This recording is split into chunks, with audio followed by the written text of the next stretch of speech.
Welcome to the Grace Laced Podcast. I'm Ruth Jo Simons, and together with my co-host Eve Stipes, we talk about how God's grace intersects daily life. In this third season of the podcast, we're tackling what it looks like to steward what we already have when we don't yet have everything we really want. Today, we're talking about community, specifically when it doesn't come easily. We're talking about friendship, yes, but more so about doing life with other people. Maybe you've settled into a community of friends, or maybe you've just moved to a new place and you feel like you're starting all over.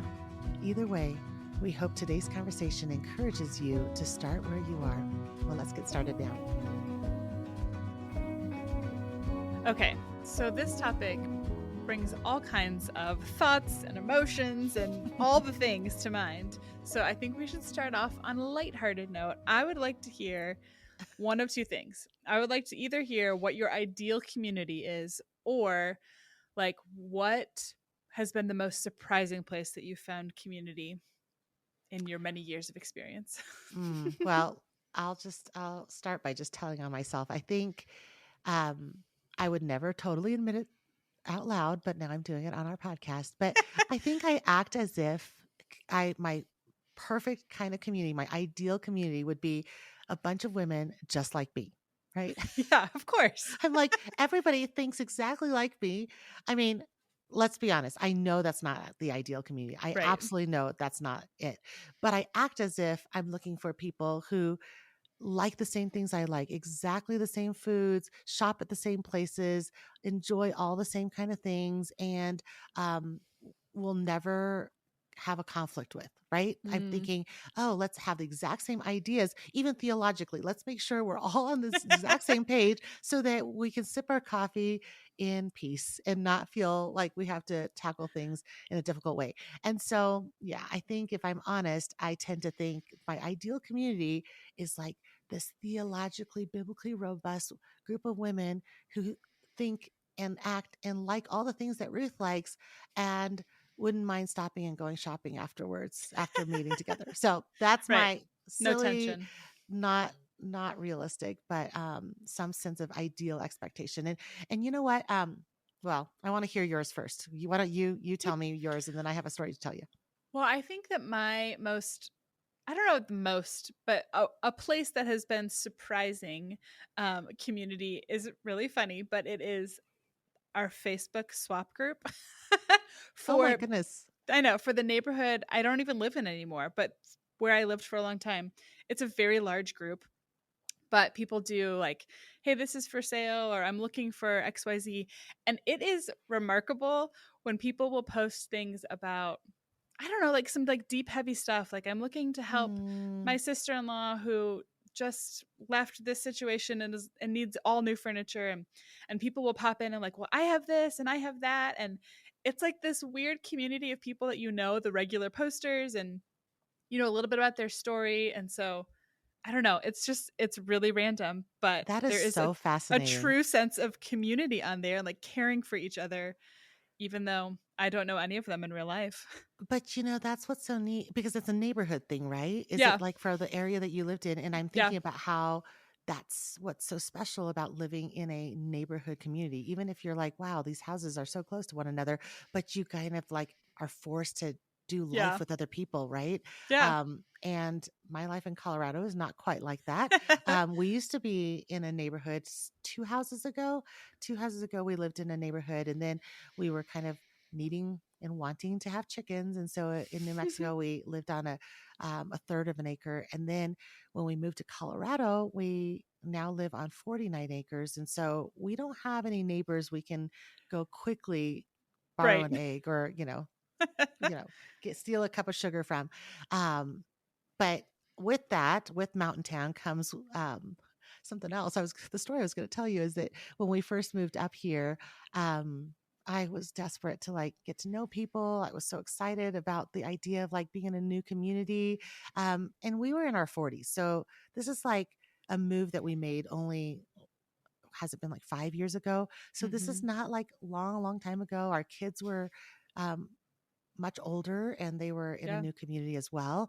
And so our oldest was beginning school somewhere that he ultimately didn't end up going. So we thought this was the right school for him, but it wasn't. And Mhm. we started off at the school and it it was promising and exciting for a lot of other reasons, but at the time, I was being welcomed as a new mom, and so I get this text message, and it's like, "Welcome, new mom, to this new school, and we're so excited to get to know you and the other new moms.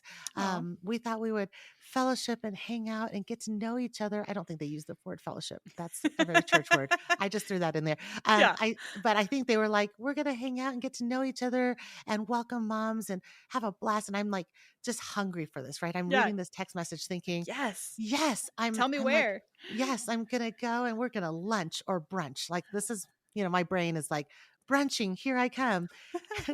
And I kid you not, the text was like, so meet at 7 a.m. at the trailhead for a 20-mile, not not a real difficult. It's going to be a mild hike, but Oh my I think it was like gosh. 20 miles or something, and we'll really spend time to getting to know each other, and it'll be super Oh, fun. wow. And I remember thinking all these other moms were like really in it, but that's because I live in a mountain town Yeah. where Hashtag everybody, Colorado. right? And so suddenly I was like, oh my goodness, I mean, this is way above my pay grade. Like, I cannot be a mom in a mountain town when my idea of community is literally like putting on some cute shoes and brunching and being like, I'll go first. I'll share what's going on in my life. When all these other moms are like, I'm training for a triathlon. And my idea of hanging out with other women is to go on a gnarly hike where we share our hearts by mile 10 or something. So I Right. don't know. I'm just saying, wow, that was surprising to me. Needless to say, especially it wasn't that I was unwilling 100% to hike, but with working the I would hours that have I been. do, Yeah, I no. had a good excuse to not go on that particular hike. But but thank the Lord, I ultimately did find various kinds of community in this community. But it's been hard, and I think that's what we're trying to talk about today. Yeah, and I think part of it comes down to I think that story is a great example of maybe slightly unrealistic expectations for community. Like their expectations for everybody to love that same thing and jump into the gnarly hike was maybe a little bit unrealistic. But what do you think about how we do that? I mean, you even mentioned at the beginning, like knowing that truly your ideal is not a bunch of people who think the exact Hmm. same way, but it's easy for us to functionally act like that. Yeah. I think for the most part, you know, most of us are looking for community and just shared experiences. So Yeah. sometimes it's like I remember when a few of the boys at one point were playing soccer. Well, if you're a soccer mom, you're out on the field every Saturday on the sidelines and you get to know people. Or when one of my boys was running track last year, we definitely sat around in lawn chairs and hung out and got to know people. But that takes a long time and a lot of intentionality for that to build into the kind of community that I think you and I are really talking about as believers. So ideally, we are finding community within shared experiences in our actual local communities. Yeah. And yes, sometimes we find those online through a Facebook marketplace, Yeah. Facebook page. But I think the way God fashioned us, ideally we would actually find community. And what our souls really need is to find community with other brothers and sisters in Christ. And that's going to be through the local church. And I think as soon as I say that, even out loud, honestly, I think that I've experienced enough difficulty and challenges with that particular topic over the years for various reasons, whether it be that I was in a community that didn't have a lot of believers and a lot of options for churches like the one I'm in Mhm. now, or Yeah. that I was in an area that had a lot of long established churches, but they were going through a lot of hard times, and there were churches that were going through really unhealthy patterns, and there were things that people were working through, or just that um, there might be something in you that's feeling resistant to being a part of the local church. I think this topic can be difficult. And, Eve, I feel like this is a good time for you to share with our listeners how sweet God's Yeah. how sweet God has been and how he's provided through your local church. Because I think it's inspiring for even for me to hear the ways in which you haven't found just women exactly in your same season of life, everybody with children under 5 or, Right. working part-time and doing this and doing that and loves all the things that you love. And share a little bit about how you've intentionally found community at your church. Yeah, I think it has been a really sweet gift. I remember when I first moved back to this area and was like, okay, got to find a church. I was 23, Mm, and it was like, it just felt totally new. And looking for a church on my own as a young 20 something was just like torture. But I visited several different places, and the church that I landed at the time had a really good, and still does, have a really sweet ministry for kind of that 20 something age group. And so I remember plugging in, and I can really distinctly remember lots of instances where I had to choose to, like, okay, I will engage. I am introverted by nature. And so mm, maybe for you, if you're listening, maybe that's you too. And that's part of the reason why community doesn't come super easily. Like, mhm. it's just hard to put yourself out there. But I remember saying, like, okay, I gotta make friends and find people. And so I'm gonna go do all the things that I normally wouldn't do. I'd rather just sit at home. And it has been really sweet. And over time, obviously my life situation has changed.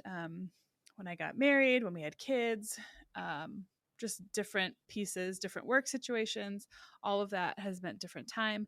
But I've really tried to plug into as many different things as I can. So I've found really amazing friends and mentors through things like our church still has a choir. And so I sing in the choir. And That's right. Every time you mention this, I'm always like, wow, you make time for this. You actually make time to go sing in the choir. I love that.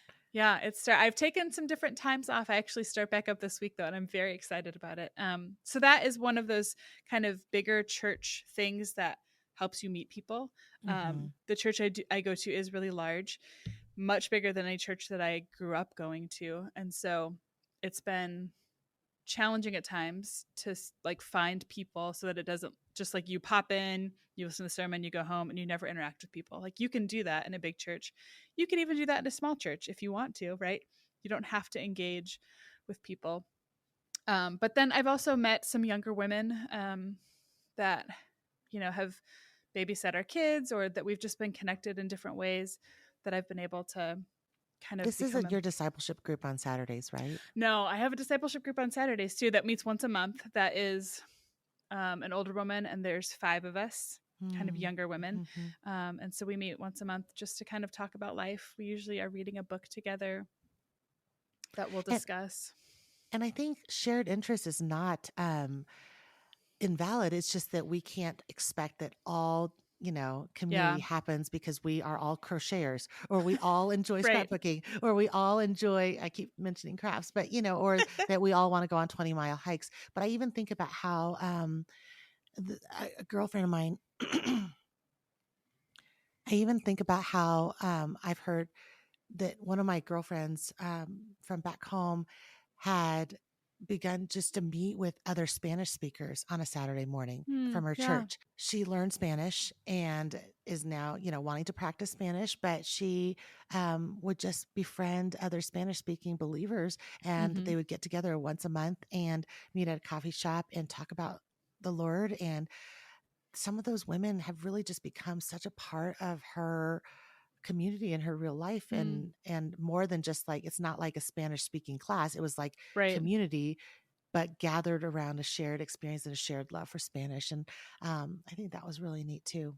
But when I hear you talk about your church, Eve, I'm always just really, really grateful to hear you express a healthiness and a happiness. And not that any church is Yeah. perfect. Oh my goodness. Like I'm For sure sure not. every church we could possibly walk into will disappoint us. We'll Yeah. struggle with something. We'll have to be like this messy working through different seasons. But I'm Hmm. really grateful to hear all the ways you've basically grown to be an adult, like you've adulted Yeah. in this church and that you've Yes. your relationships have gone from like, hey, we just all love to like do stuff together to I'm actually like pouring my life into this Yeah. ministry to now you're serving as a deacon. And Yeah. that is a whole other way to serve and build relationship and really be in community with people. And so, um, yeah, that's really, really sweet. But, I think I mentioned earlier that we have really different Yeah, we're in life different circumstances right now. for sure. Um, Troy and I chose to, after 20 years in one city, we chose to uproot our family and move about 3.5 hours north of where we had been to a smaller rural community. And at the time, it probably could have been a little bit more well thought out, but we thought we had researched really well. Eve, we really did. We thought Yeah. we had researched well. It's also close enough that we can see family and friends. And we knew this area really well Hmm. as tourists. But when you live here, when you live in a vacation-y kind of area, especially, hopefully some of you all know, like whenever you are in a smaller community that is open to tourism, it's just harder to have real consistent community or people who are not Yeah. snowbirds or people who stay for a long time. And a lot of time it's very transient, and a lot of times it's expensive to live there because it's an area that is kind of like people who choose to work remote jobs. And so, for example, I live on top of a very large hill or mountain, whatever you want to call let's it. let's call it a mountain. I'm like, it's kind of a hill, but I live on top of this hill and I work remotely. So I'm not naturally going in town, sitting at the coffee shop at the same time every day, getting Right. to know people. I'm not working in an office with other people from the community. And so it's really easy for lots of people in this community who work remotely to never see one another. And so, as for church, it's a community, especially where if people are transient, it's difficult to establish healthy churches with healthy membership and with people who stay for a long time and really Yeah. like Are dig invested. in and invested and grow their kids up together. It exists. And I'm Yeah. grateful to know some of those people here. But but I've shared with you personally that it's been difficult for our family to know where to truly plug in, to establish membership, to be a Yeah. part of the local church. And it's not all about that. It's not all about the local church, but that's ideally when God has given me a new identity. When you, as a follower of Christ, whether you're my sister or brother in Christ listening, if your new identity is in Christ, then you will find no greater true fellowship and true community than if you're with other people in the family of God. And Yeah. so it is really important. But I think of all the things that kind of came over me in the last couple of years, everything from just the difficulty of moving in the last 4 or 5 years to COVID being right in the middle of that. But Eve, there was a good couple of months there where I was like, what if we never feel at home anywhere? And I'm imagining that Yep. somebody listening will say, like, I feel exactly that, and we've never gone back to church. And there are Yeah. so many great preachers online, and there's so many opportunities to listen in. I know that there have been either days where we've been sick or we were struggling, where we've even tuned into your church, even Yeah. can like sing and worship with others. But that's not the same as living life on life and letting Yeah. somebody else know about your marriage and letting somebody else know about your kids or your struggles or your or what you need or bring you a meal. That's not the Yeah. same thing as local church. And so that's just my little confession that if you're listening in, friends, that Eve is in a season where she has robust relationships and incredible community, and she has all these places that she can plug into in her local church, and more opportunities to serve all the time.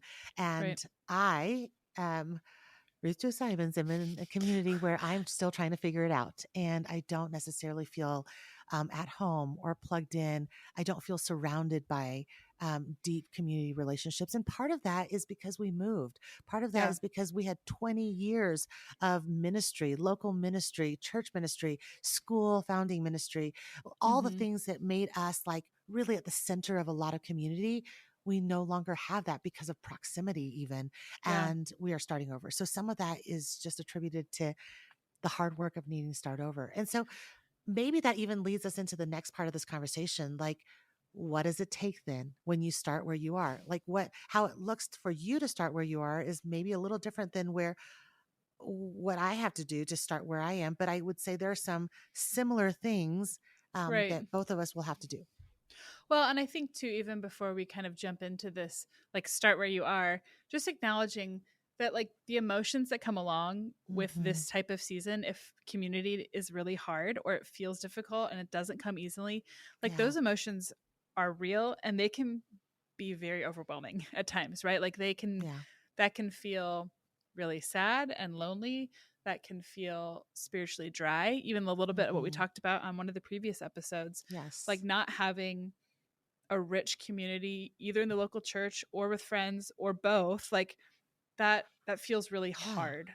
And when you are either hurt, Mhm. you've experienced hurt, or you feel disappointed, or you feel like you don't know if anybody cares, if there's anyone around you, if you feel lonely, all those things that you just described, it could send you in a tailspin of Yeah. thinking that it's always going to be this way. Yeah. I think that's what can feel really discouraging is that feeling of I will never find my way out and I will always be alone, or I guess I better just go to social media to find community. Right. And we start thinking that there's no way we could actually do life with others. And I'm so glad you said that, Eve, because I think in an effort to not cry on this episode, I think I back off and withhold trying to, because I can't tell every bit of my story here Yeah. on a podcast.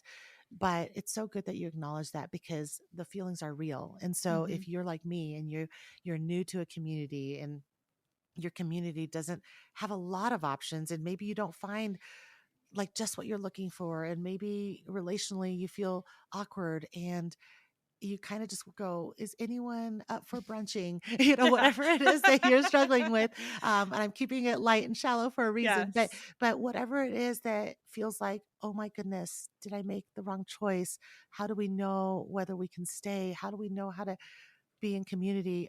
Just know that I'm with you and I feel those things. And I'm sure, Eve, you've experienced those very things in Yep. other ways or in other seasons as well. But Mhm. we really do want to acknowledge that this is not like a quick fix. It's not like, oh, if you just Yeah. do these three things, it's going to be so much better. There are ways in which we can adjust our thinking and adjust our next steps and our actions, which is why this whole season exists. Yeah. But I think the reality is there's no one we can take it to but God, right? Yep. We're most heartbroken, when I'm most lonely, when I'm most like Totally. disenfranchised or discouraged or confused about next steps. And so, that's a Yeah. good thing to acknowledge. And we're going to keep it a little more broad too. Like we Hmm. we talked about at the beginning of this before we popped on to start recording, like that starting where you are when it comes to this topic really is more about a mindset than it is with showing up at a specific location, right? Hmm. Like we can say like, yeah, like if you're a mom of littles, go to your local library and see if there are other moms of littles trying to kill time Right. or, like or I've done that. just yeah, Yeah. for sure I have done that. Or just show up to a place like those may be really helpful tips for you and there's some Hmm. practicality to that, but we're Absolutely. going to take maybe just a step back a little bit and think about like starting where you are. Why do we even have to do that? Like why do we Hmm. need each other? And I think about in 1 Corinthians 12 where Paul is writing to the church and he talks about the church being a body with many members and how Hmm. we like one can't say it's more important than the other. They all depend on each other. And so thinking about the way that God has designed us as believers to be in community with each other because we really do need each other, right? Hmm. Like the hand needs the eye to know what it's reaching for. Like you can't just blindly feel around and be the body the way it's intended to be. And so I think part of this conversation and the mindset is just that valuing like community is good and it's worth investing in, even when it feels difficult, Hmm. even when we really don't want to, even when it's exhausting. Like it is worthwhile. And that's the way God has designed us as believers to be with each other, to meet needs for each other, to Yeah. engage on these hard topics. And I think totally. And I think when you describe it that way, it helps me remember, like, it's not meant to be easy. Yeah. It's not meant to, like, be people exactly like me and me feeling affirmed all the time. That's not what community exists for. Yeah. It's not the primary purpose is not for me to feel Happy. so great about myself and that I'm the best version of Ruth that could ever be. I need people to speak encouragement into me. Yeah. I definitely need somebody to affirm me. Absolutely. But that's what we do for one another. But ultimately, we're actually functioning, like you said, as the body of Christ, because the most important thing is not about me or about the person I'm in community with. The most Mhm. important person in the relationship is actually God and how we exist together to be a part of God's family and a part of purposely living out our relationships and our lives to the glory of God and for his purposes, which ultimately kind of shifts my mindset and helps me go, okay, whether I'm in community and doing life with a non believer or with a believer, um, it's going to inconvenience me. It's Yeah. just going to be inconvenient. And I don't know why sometimes I act as if it should all fit in my schedule perfectly and Yeah. everybody should just show up, exactly right on time and everything should be easy. Uh-huh. First of all, I think it really will inconvenience us. And and from example, I would say that I think the other mindset thing is that it actually will require vulnerability if we really want Mhm. to do life with other Oh, people. man, that's And so hard. it's so hard because I mean, you can talk all day long. I mean, I fly a lot for work and I sometimes eavesdrop because it's just so fun. Um, and I, sat there and listened to these two people chit chat. Now it was a guy and a girl sitting behind me, so they were more than chit chatting; they were flirting. But they talked for 2 hours Oh my about goodness. hardly like there was just like nothing. And now nothing can lead to something, but I'm just saying Right. it would have to lead to something if it's going to go deeper, if going to be more meaningful, because you Mhm. can compare all the notes and just FYI, I mean, I'll be quick because we don't need this podcast to be all about this. But in that 2 hours, they talked about their favorite drinks and what exactly they like in those drinks. They talked Oh, about yes.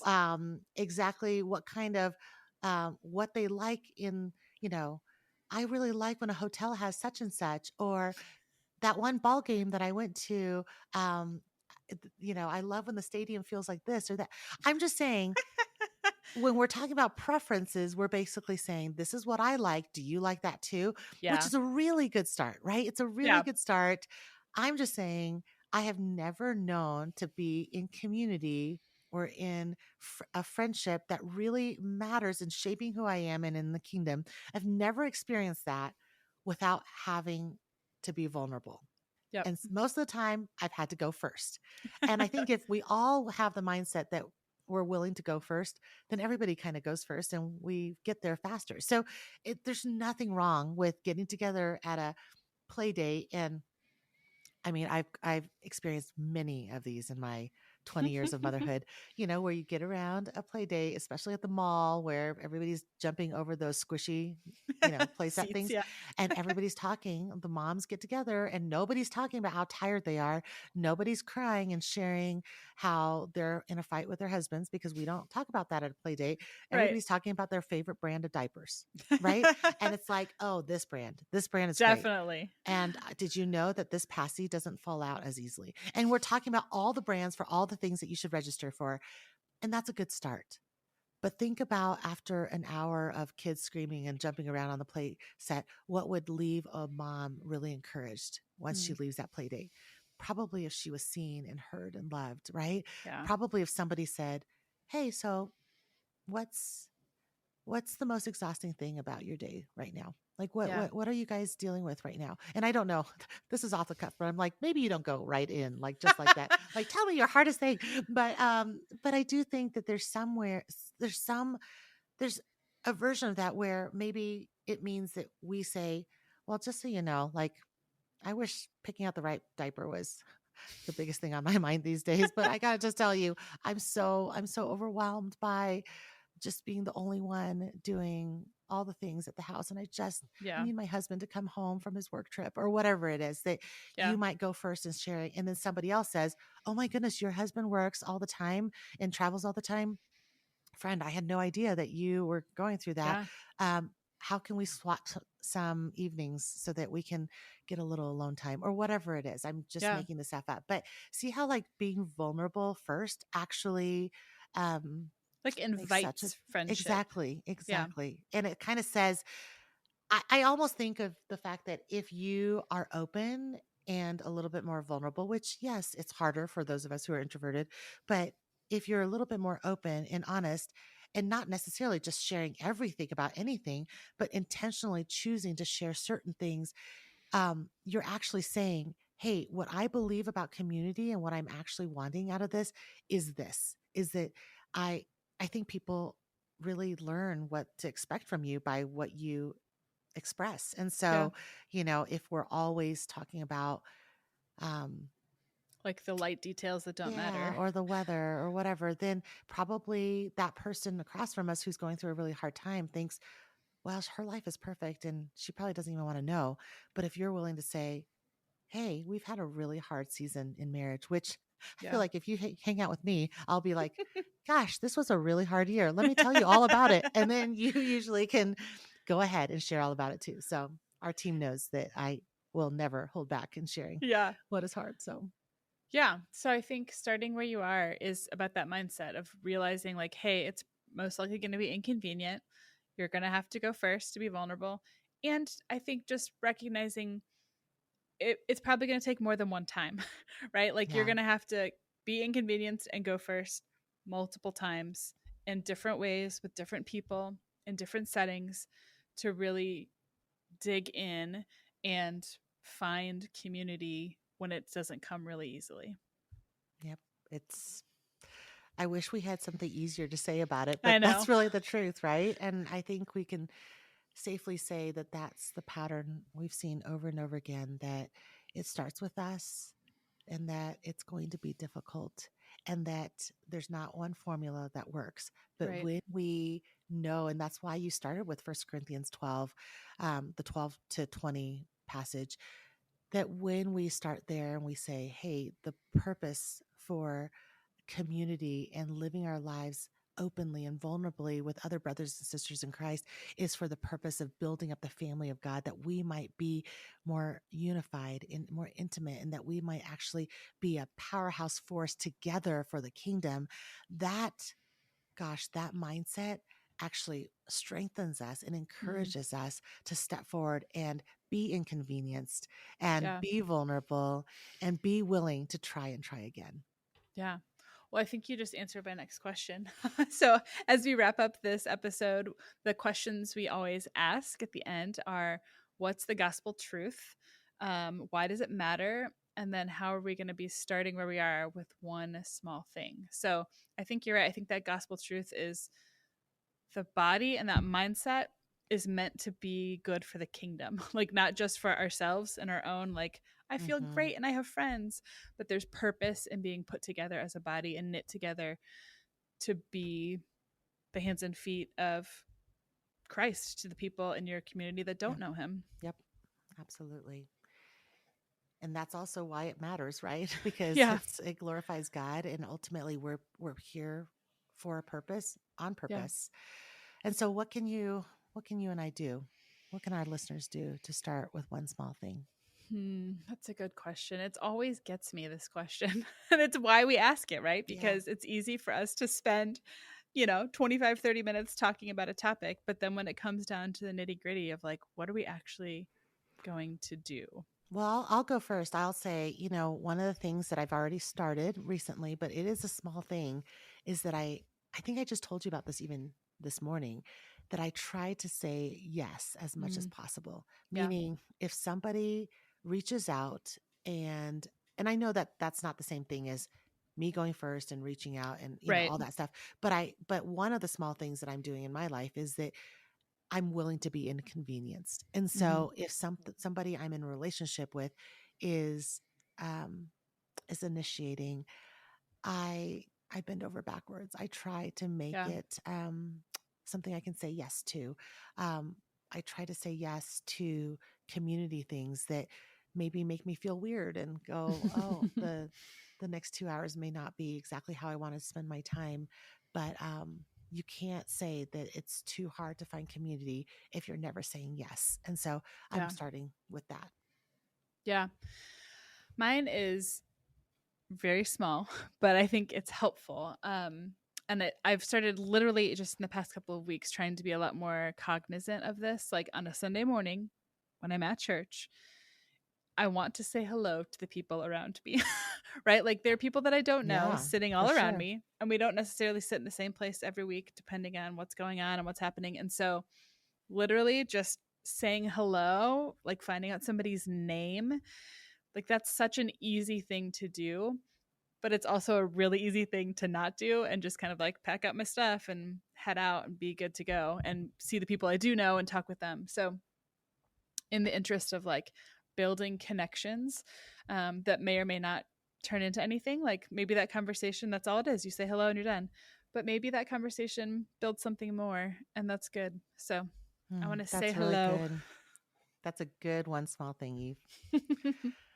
Well, friends, thanks for joining us today. We hope this conversation has sparked a little hope, a little joy, a little inspiration for you to begin today right where you are without moving to another town, without finding a whole other community, to start and look around and say, what has God begun here, right where I am, where I can press in and be inconvenienced and look for the people that God's given me to do life with. It might be inconvenient, it might be hard, it might require vulnerability, but we were made to live life in community and with one another. And we hope that this conversation is one you can share with a friend and encourage one another, be accountable to each other, and start right where you are.